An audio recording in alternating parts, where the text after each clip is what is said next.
जय श्री राम। आप सभी को सुहागन महिलाएं सप्ताह में ये 3 दिन बाल कभी नहीं धोए, नहीं तो पछताना पड़ सकता है। और बाल धोने का शुभ दिन कौन सा है ये भी जानें। साथ ही हम जानेंगे कि सुहागन महिलाएं बिना बाल धोए भी कैसे व्रत कर सकती हैं या किसी पूजा या शुभ कार्य में शामिल हो सकती हैं। इसके अलावा हम उन महिलाओं की कुछ सामान्य गलतियों के बारे में भी जानेंगे जिनकी वजह से घर में बर्बादी आ सकती है। तो दोस्तों, हिंदू धर्म शास्त्रों में अनेक परंपराओं और रीति रिवाजों का विशेष महत्व है। शादी, विवाह और अंतिम संस्कार के अलावा कई परंपराएं भारतीय हिंदू समाज में आज भी प्रचलित है। इन परंपराओं के अनुसार सुहागिन महिलाओं को प्रतिदिन कुछ कार्य करने से पहले शुभ अशुभ का ध्यान रखना चाहिए। आपको यह तो पता ही होगा कि धर्मशास्त्रों के अनुसार विशेष दिनों के अलावा सुहागन महिलाओं को अपने बाल धोना निषेध माना गया है। अगर सुहागन महिलाएं सप्ताह के कुछ विशेष दिनों में बाल धोती हैं तो उसके कारण उनके पति पर बुरा प्रभाव पड़ सकता है और परिवार को भी कष्ट हो सकता है। तो आइए जानते हैं वो दिन कौन से हैं। लेकिन उससे पहले अगर आप भी चाहते हैं कि माता लक्ष्मी का आशीर्वाद आपके घर पर हमेशा बना रहे तो इस वीडियो को एक लाइक कर दीजिएगा और हमारे चैनल ज्ञान सागर को सब्सक्राइब कर लीजिएगा और साथ ही कमेंट बॉक्स में जय लक्ष्मी माता ज़रूर लिखें। तो दोस्तों, सबसे पहले हम जानते हैं कि किस दिन सुहागिन महिलाओं को बाल नहीं धोने चाहिए और किस दिन बाल धोना चाहिए। वीडियो को अंत तक अवश्य देखिएगा। नंबर 1 पे आता है बुधवार। बुधवार के दिन विशेषकर कुंवारी लड़कियों को बाल नहीं धोने चाहिए।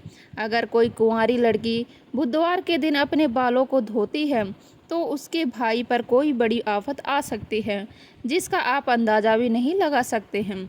इसीलिए जितना संभव हो सके बुधवार के दिन नई लड़कियों को बाल नहीं धोने चाहिए।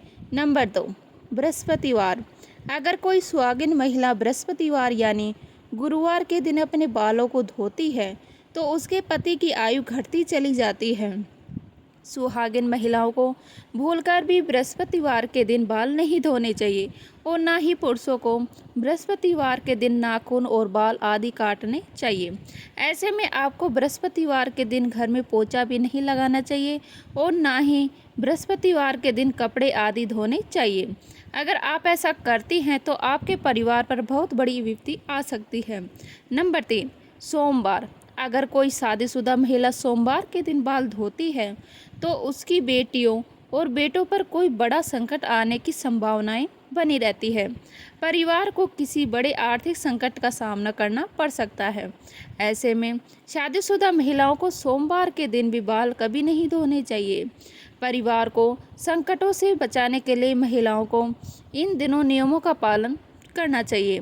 तो आइए अब जानते हैं कि किस दिन महिलाओं को बाल ज़रूर धोने चाहिए। मित्रों, शुक्रवार के दिन महिलाओं को बाल जरूर धोने चाहिए। इससे घर में बरकत आती है और आपके घर में सुख समृद्धि बढ़ती है। जो सुहागिन महिलाएं शुक्रवार के दिन बाल धोती हैं उनके पति जल्द ही धनवान बनते हैं। दोस्तों, अगर किसी कारणवश आप बाल ना धो सके और ऐसे में आपको किसी भी शुभ कार्य में या पूजा में शामिल होना हो या कोई व्रत करना हो तो बिना बाल धोए भी आप शामिल हो सकते हैं। बस इसके लिए सुहागन महिलाओं को अपने मांग में सिंदूर लगा लेना चाहिए। इसके बाद आप किसी भी पूजा या धार्मिक पवित्र कार्यों में बिना बाल धोए भी शामिल हो सकती हैं। हालांकि पुरुषों के लिए धार्मिक कार्य में शामिल होने से पहले बाल धोना आवश्यक है। दोस्तों, महिलाओं की मांग के सिंदूर को गंगा स्नान माना गया है। शास्त्रों में इसे बेहद पवित्र माना जाता है और ऐसे शादीशुदा जोड़े पर माँ का आशीर्वाद सदैव बना रहता है। लेकिन दोस्तों, मांग में सिंदूर लगाते समय महिलाएं कुछ ऐसी गलतियां कर बैठती हैं जिसकी वजह से इन्हें इसका फल नहीं मिलता है, बल्कि उनके पति को कष्टों का सामना करना पड़ता है। यहाँ तक कि घर में बर्बादी आने लगती है और ऐसे में पति पत्नी के बीच कलेश बढ़ने लगता है। तो आइए जानते हैं सिंदूर लगाते समय आपको क्या गलती नहीं करनी चाहिए। नंबर 1, कुछ महिलाओं को सिंदूर लगाने में बहुत ही ज़्यादा शर्म महसूस होती है और वह अपने सिंदूर को मांग में छिपा लेती है। लेकिन जो महिलाएं अपने सिंदूर को मांग में छिपा लेती हैं या थोड़ा सा सिंदूर लगाती हैं उनके पति को समाज में मान सम्मान नहीं मिलता। नंबर 2, जो महिलाएं सिंदूर ज़्यादा लंबा लगाती हैं उनके पति को समाज में मान सम्मान खूब मिलता है। हर तरफ उनके पति की इज्जत होती है और उनके पति अपने लक्ष्य को प्राप्त करने लगते हैं। और इसी तरह कुछ और बातें हैं जिनका एक सुहागिन महिलाओं को हमेशा ध्यान रखना चाहिए। तो दोस्तों, एक महिला ही घर को संवारती है और उसकी उन्नति के लिए मार्ग प्रस्तुत करती है, लेकिन कुछ काम ऐसे हैं जो महिलाओं को भूलकर भी नहीं करने चाहिए, वरना उनके घर में माँ लक्ष्मी चली जाती है। नंबर 1, अगर महिलाएं घर में खुद झाड़ू पोछा लगा रही हैं तो यह काम हमेशा सूर्योदय से पहले करना चाहिए। सूर्योदय के बाद घर की सफाई करने से घर में दरिद्रता आती है। नंबर 2, सूर्य उदय के बाद बालों में कंघी करने से वास्तु दोष बढ़ता है। शाम में बालों में कंघी करने से बचें, इससे माँ लक्ष्मी रुष्ट हो सकती है। नंबर 3, महिलाओं को किचन में स्नान करने के बाद ही प्रवेश करना चाहिए। स्नान करने के पहले रसोई में प्रवेश नहीं करना चाहिए। नंबर 4, ऐसा घर जहाँ पर स्त्री हमेशा क्रोधित रहती है और कभी भी खुश नहीं रहती है, वहाँ माँ लक्ष्मी की कृपा नहीं होती। नंबर 5, कहा जाता है कि घर की स्त्रियों के द्वारा कभी भी झाड़ू को लात नहीं मारना चाहिए। घर की महिलाओं को कभी भी घर के अंदर झूठे बर्तन नहीं रखना चाहिए। घर की महिलाओं की आदतें होती है कि वह तवा और कढ़ाई को किचन में झूठा रखकर ही सोने के लिए चली जाती है। अगर आप भी अपने घर में ऐसा करते हैं तो ऐसे घर में कभी भी माँ लक्ष्मी को आकर्षित नहीं करता। महालक्ष्मी ऐसे घर में कभी भी वास नहीं करती। यह गरीबी और दुख का कारण बनता है। किसी को भी अपनी सिंदूरदानी कभी भी ना दें।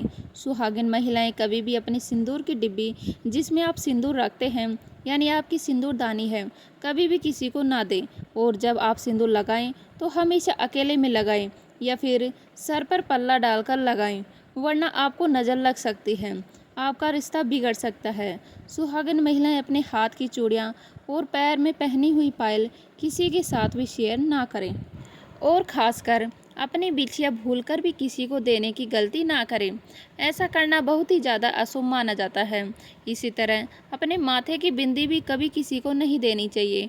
यह गलती सुहागिन महिलाओं को नहीं करनी चाहिए। अगर आप अपने पैरों की बिछिया, पायल या बिंदी किसी को भी देती हैं तो इससे आपके पति के ऊपर कष्ट आते हैं। तो दोस्तों, आज की यह जानकारी अगर आपको पसंद आई हो तो वीडियो को एक लाइक करके आपके अपने चैनल ज्ञान सागर को सब्सक्राइब कर लीजिएगा और कमेंट में जय माता दी ज़रूर लिखें। तो वीडियो हमारे अच्छी लगी तो लाइक करें, शेयर करें, नए हैं तो प्लीज़ सब्सक्राइब कर लीजिएगा। मिलते हैं इसी तरह की नई वीडियो के साथ, तब तक के लिए जय हिंद, जय भारत, जय माता दी।